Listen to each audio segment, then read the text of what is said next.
ఉద్యోగాలు అపాయింట్మెంట్ తీసుకున్న వాళ్ళల్లో భయం స్టార్ట్ అవుతుంది. అంటే ఇది ఎడిపోద్దు అన్నటువంటి ఒక భయం మీద స్టార్ట్ అవుతుంది. ఎందుకంటే ఇదే ప్రెస్ క్లబ్లో నేను మీటింగ్లో పాల్గొనడం ఇది 5వ మీటింగ్. ఇప్పటికీ 4 సార్లు రౌండ్ టేబుల్ సమావేశాలు అయినాయి, 2 సార్లు ప్రెస్ మీట్ కూడా పెట్టాము. ఇక్కడి నుంచే మాట్లాడేది 5వ మీటింగు, అతిపెద్ద మీటింగ్. ఎందుకంటే ఇప్పుడు వరకు పెట్టినటువంటి ప్రోగ్రాంలన్నీ విద్యార్థులు పెట్టినటువంటి ప్రోగ్రామ్స్. విద్యార్థులు పెట్టినప్పుడు ఏంటంటే పోలీసులకు వెళ్ళి ఇబ్బందులు రావడం, టైం అయిపోద్దని చెప్పేసి వాళ్ళు బెదిరింపులు రావడం, ప్రోగ్రాంలు క్లోజ్ చేసుకోవడం, విద్యార్థులు రాకపోవడం, వివిధ రకాల భయాందోళనలతోటి ఈ గ్రూప్ వన్ సంబంధించి ఏ ప్రోగ్రాం పెట్టినా కూడా పూర్తి స్థాయిలో మనం సక్సెస్ కాలేకపోయినాం.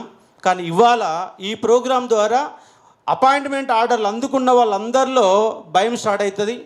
రెండవది, ఇవాళ ఎగ్జామ్స్కు గ్రూప్ వన్ ప్రిపేర్ అయ్యి నష్టపోయిన వాళ్ళందరిలో ఆశలు మాత్రం చిగురించడానికి అవకాశం ఉంటుంది. ఇంకో అంశం ఏంటంటే అందరూ కూడా రాష్ట్రంలో కల్వకుంట్ల కవితని ఎవరు పిలవరు, కవితక్క అని పిలుస్తారు. ఆమెకున్నటువంటి పేరు ఏంటంటే తెలంగాణ బతుకమ్మ. ఎక్కడ పోయినా కూడా తెలంగాణ బతుకమ్మ అని పిలుస్తారు. నేనేమంటున్నానంటే మీరు తెలంగాణ బతుకమ్మతో పాటుగా రేపు నిరుద్యోగుల బతుకమ్మగా మారండి.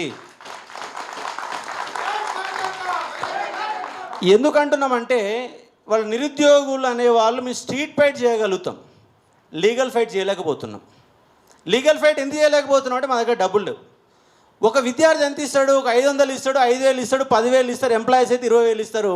అంతకు మించి చేయలేకపోతున్నాం. కానీ కోర్టు మెట్లెక్కాలంటే, పెద్ద పెద్ద లాయర్లు కావాలంటే లక్షల రూపాయలు కావాల్సిన పరిస్థితి ఏర్పడింది. ఆ లక్షలు బేరీ చేసే పరిస్థితులలో ఏ విద్యార్థి ఉద్యమాలు లేవు, ఏ అశోక్ సార్ లేరు, ఎవరూ లేరు. మీ స్ట్రీట్ ఫైట్ చేయగలుగుతాం, మీరు లీగల్ ఫైట్ చేస్తామంటే 100% విద్యార్థులంతా ముందుకు రావడానికి అవకాశం ఉంటుంది. మీరు లీగల్ ఫైట్కి 100% ఈ గ్రూప్ వన్ మీదని సీరియస్ తీసుకోవాలని చెప్తా ఉన్నా. ఇంకో అంశం ఏంటంటే ఈ 563 ఉద్యోగాలలో రేవంత్ రెడ్డి వాటా ఎంత? నాకు తెలిసి రేవంత్ రెడ్డి ఒక వాటా ఏంటంటే కనీసం 100 ఉద్యోగాలు అయితే ఉంటాయి. మిగతా మంత్రులు కావచ్చు, అమ్ముకున్న ఉద్యోగాలు కావచ్చు, మొత్తం కలిసి మరొక 100 ఉద్యోగాలు ఉంటాయి. అంటే 563 ఉద్యోగాలలో 200 ఉద్యోగాలు అమ్ముకున్నటువంటి ఉద్యోగాలే 100%. ఇది తేలాలంటే సిబిఐ ఎంక్వైరీ చేయాలి. రెండోది ఏంటంటే అతిపెద్ద తప్పిదం జరిగింది ఎక్కడంటే పేపర్ వాల్యుయేషన్లో జరిగింది. ఈ పేపర్ వాల్యుయేషన్ కారణంగా మినిమం 50% మంది విద్యార్థులు అనర్హులు అనేవాళ్ళు సెలెక్ట్ అయ్యారు. 30% ఉద్యోగాలు అమ్ముకున్నారు, 50% మంది రైటింగ్ బాగున్న కారణంగా సెలెక్ట్ అయ్యారు. అందంగా రాసిన వాళ్ళందరికీ ఎక్కువ మార్కులు వచ్చినవి. మహిళలు ఎక్కువ మంది సెలెక్ట్ అయ్యారు. మహిళల రాజ్యం రావడం కరెక్టే, సంతోషమే. కానీ గ్రూప్ 2లో కానీ గ్రూప్ 4లో కానీ ఏ ఎగ్జామ్లో, రాష్ట్రంలో కానీ దేశంలో కానీ ఏ ఎగ్జామ్లో కూడా 40% మంది మహిళలు సెలెక్ట్ అయిన సందర్భాలు ఉన్నాయి అంటే లేవు, ఒక గ్రూప్ 1లోనే ఉన్నాయి. ఎందుకంటే మహిళలు అనేవాళ్ళు అందంగా రాయగలుగుతారు, అందంగా రాసినందుకే ఉద్యోగాలు ఇచ్చారంటే వాస్తవమే. ఇక్కడ మహిళని మేము ఎక్కడ ఇన్సల్ట్ చేయడం, వాళ్ళ టాలెంట్ లేదు అనట్లేము. కానీ మిగతా పోటీ పరీక్షలు ఉండాలి కదా. ఇక్కడ రైటింగ్ ప్రాధాన్యత ఇచ్చేసి ఒక 10th క్లాసు కానీ ఇంటర్మీడియట్ కానీ రోజు 30 పేపర్లే దిద్దుతారు. కానీ ఇక్కడ 60-70 పేపర్లు దిద్దించిన కారణంగా 50% మంది పేపర్ వాల్యుయేషన్ కారణంగా అనర్హులు అనే వాళ్ళు సెలెక్ట్ అయ్యారు. నిజంగా సెలెక్ట్ అయిన వాళ్ళు 20% మంది ఉంటారు. మొత్తంలో ఏమని అంటే 563లో 20% మంది నిజమైన అభ్యర్థులు ఉంటే 50% మంది పేపర్ వాల్యుయేషన్లో తేడా వస్తే 30% మంది ఉద్యోగాలు కొనుక్కున్న వాళ్ళు, రాజకీయ నాయకులుగా ప్రభావం చేత ఎన్నికైన వాళ్ళు ఉన్నారు. మొత్తంగా గ్రూప్ వన్ అనేది గందరగోళం జరిగింది. కాబట్టి సిబిఐ ఎంక్వైరీ చేస్తే అసలు ముద్దాయి, ఈ గ్రూప్ వన్లో మొట్టమొదటి ముద్దాయి ఎవరు తేలుతారంటే రాష్ట్ర ముఖ్యమంత్రి తేలుతాడు 100%. ఇది ఇంకో అంశం ఏంటంటే ఇక్కడ అందరూ ఇంగ్లీష్ మీడియం పిల్లలు సెలెక్ట్ అయ్యారు, 90% మంది సెలెక్ట్ అయ్యారు. కానీ ఇక్కడ తెలంగాణ సిలబస్ ఎంత ఉందంటే 290 మార్కులు ఉంది. తెలంగాణ మూమెంట్ 150 మార్కులు ఉంటుంది.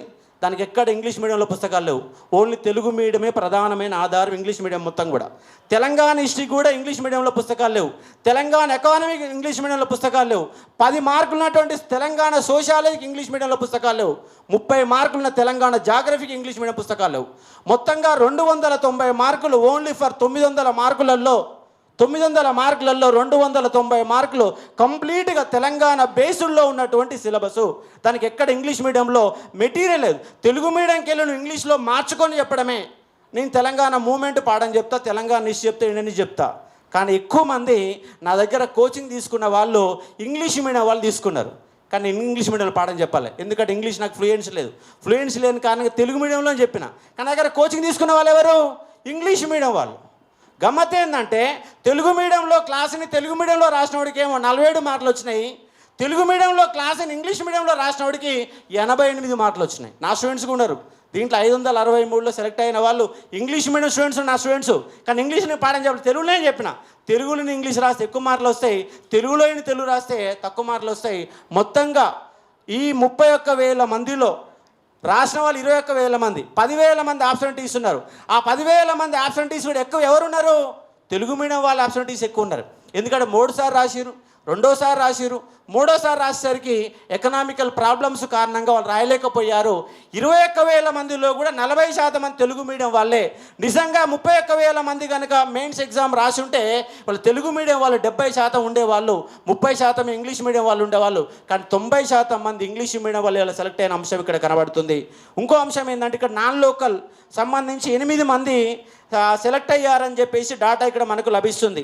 ర్యాంక్ ఎంత అంటే 3వ ర్యాంకు, 20వ ర్యాంకు, 92వ ర్యాంకు, 97వ ర్యాంకు, 27వ ర్యాంకు, 262, 599, మొత్తంగా 8 మంది సెలెక్ట్ అయ్యారు. కానీ మనకు వాళ్ళ కేసీఆర్ గవర్నమెంట్ వచ్చినాక 95% స్థానికులకు, 5% ఓపెన్ కోటా పెట్టారు. అది నాన్ లోకల్ కోటా కాదండి. ఓపెన్ కోటాలో నాన్ లోకల్ కోటా ఉండదు. చాలామంది ఏంటంటే 5% నాన్ లోకల్ కోటా అనుకుంటున్నారు. నాన్ లోకల్ కోటా కాదు, ఓపెన్ కోటాలో 5%లో నువ్వు టాప్లో ఉంటేనే నీకు నాన్ లోకల్ వాళ్ళకు ఉద్యోగం ఇవ్వాలా. ఆ లెక్క ప్రకారం కేవలం ఒక 3వ ర్యాంకు క్యాండిడేట్కు మాత్రమే ఉద్యోగం ఇవ్వాలి. ఎందుకంటే 5% లోపు ఉండాలంటే నీకు 12వ ర్యాంకు దాటితే ఉద్యోగం రాదు, 12th ర్యాంకు దాటితే రాదు.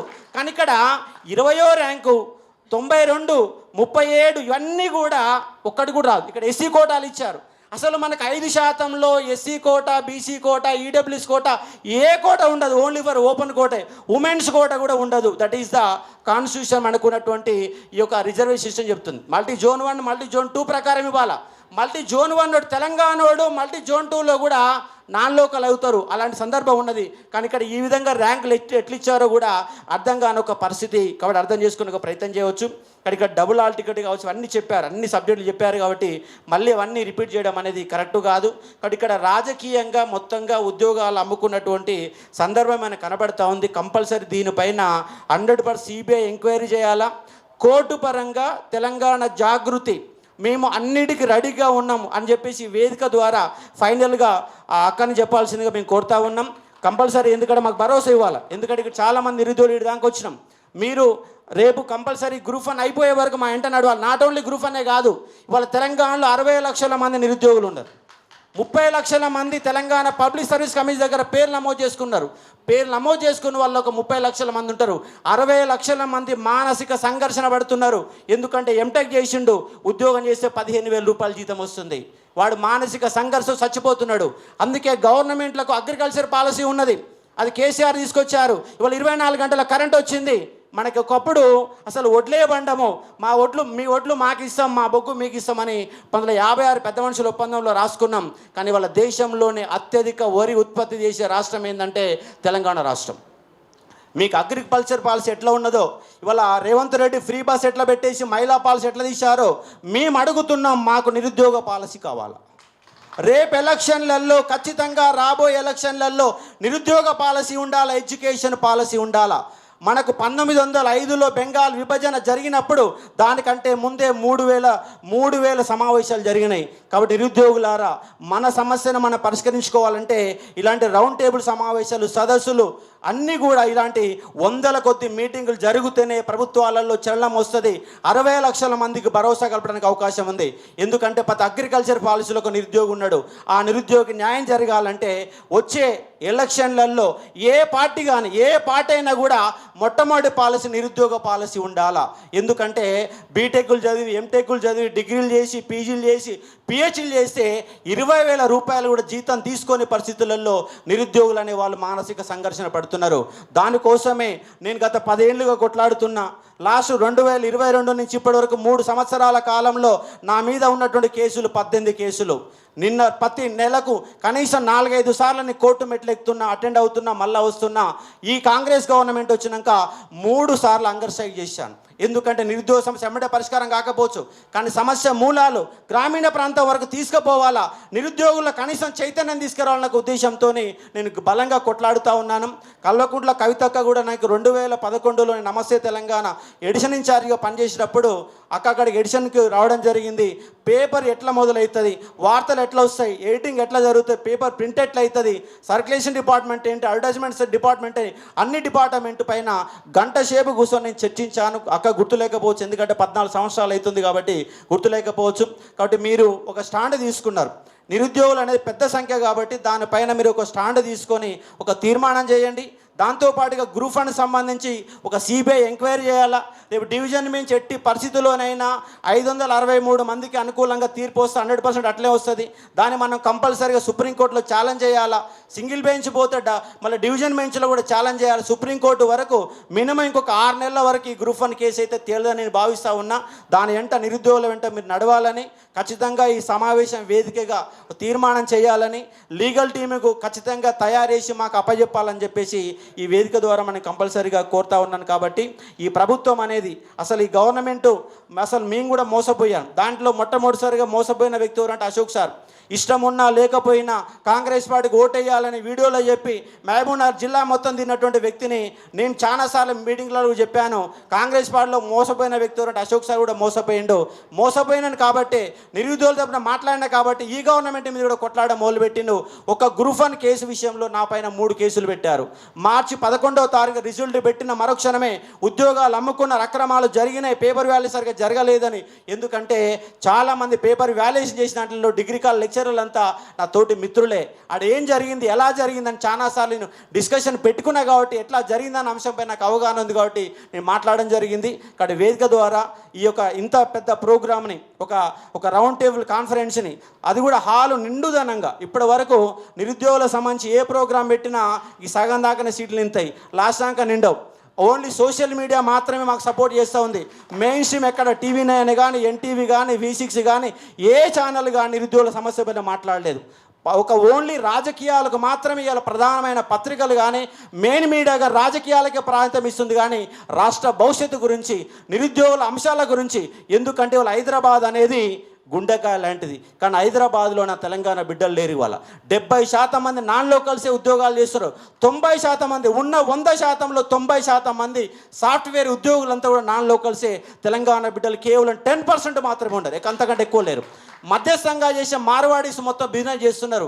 కింది స్థాయి వాళ్ళు, బండలేస్తోళ్ళు, ప్లంబర్స్ అంతా కూడా ఒరిస్సాకి వెళ్ళి, బీహార్కి వెళ్ళి వచ్చేస్తున్నారు. హైదరాబాదు పేరుకేమో గొప్ప హైదరాబాదు. దేశంలోనే సివిల్స్ కోచింగ్ కానీ, సాఫ్ట్వేర్ ఉద్యోగాలు కానీ, సాఫ్ట్వేర్ హబ్ కానీ అన్నిటికీ హైదరాబాద్ ప్రధాన కేంద్రం అవుతుంది. కానీ నిరుద్యోగుల విషయంలో ఉద్యోగాలు ఇవ్వడంలో మనకు ఇస్తూరంటే ఇవ్వడం లేదు. కంపెనీ ఎవరిదంటే ఆంధ్రోడిది. ఆ కంపెనీకి నిధులు ఎవరు ఇచ్చారంటే తెలంగాణలో ఉన్న బ్యాంకులు ఇచ్చినాయి. నీళ్ళు ఎవరు ఇచ్చారంటే తెలంగాణ గవర్నమెంట్ ఇచ్చింది. నిధులు ఇచ్చింది, నీళ్ళు ఇచ్చింది, భూమి ఇచ్చింది, పరిశ్రమ పెట్టుకోవడానికి అన్ని రకాల సౌకర్యాలు ఇచ్చింది. కానీ వాడు ఉద్యోగాలు ఎవరికి ఇస్తుందంటే వాడి ప్రాంతం వాళ్ళకి ఇస్తున్నారు. దీనిపైన హైదరాబాదులో లోకల్, నాన్ లోకల్స్, తెలంగాణ బిడ్డలకే ప్రభుత్వ రంగంలో 95%, 5% ఏ విధంగా అయితే చట్టం తీసుకొచ్చారో అట్లాగే ప్రైవేట్ ఉద్యోగాలలో కూడా స్థానికులకి 90% ఉద్యోగాలు ఇచ్చే విధంగా ఖచ్చితంగా చట్టం తీసుకురావాల్సిన అవసరం ఉంది. దానికోసం నేను 10 ఏళ్ళు కొట్లాడుతున్నా. నా జీవితం మొత్తం కూడా నిరుద్యోగులకు అంకితం చేస్తాను. ఏ పార్టీ వాళ్ళు పిలిచినా, ఎక్కడ పిలిచినా ఖచ్చితంగా నిలబడతాను. అందుకే నిన్న నవీన్ అన్న ఫోన్ చేయగానే ఖచ్చితంగా వస్తాను. నాకు కావాల్సింది నిరుద్యోగ సమస్య పరిష్కారం మాత్రమే. ఎందుకంటే నేను గతంలో ఎన్నో పోరాటాలు చేసిన, కానీ ప్రతి అంశంలో కూడా ఎక్కడ నిరుద్యోగ సమస్య ఉంటే ఖచ్చితంగా నిలబెడతాను. తెలంగాణ జాగృతి కూడా తెలంగాణ విద్యార్థుల తరపున మీకు కంపల్సరీగా మీకు సపోర్ట్గా నిలబడతాం. అంతకంటే 200% మీ సపోర్ట్ మాకు కావాలని చెప్పేసి కోరుకుంటున్నాను. Thank you.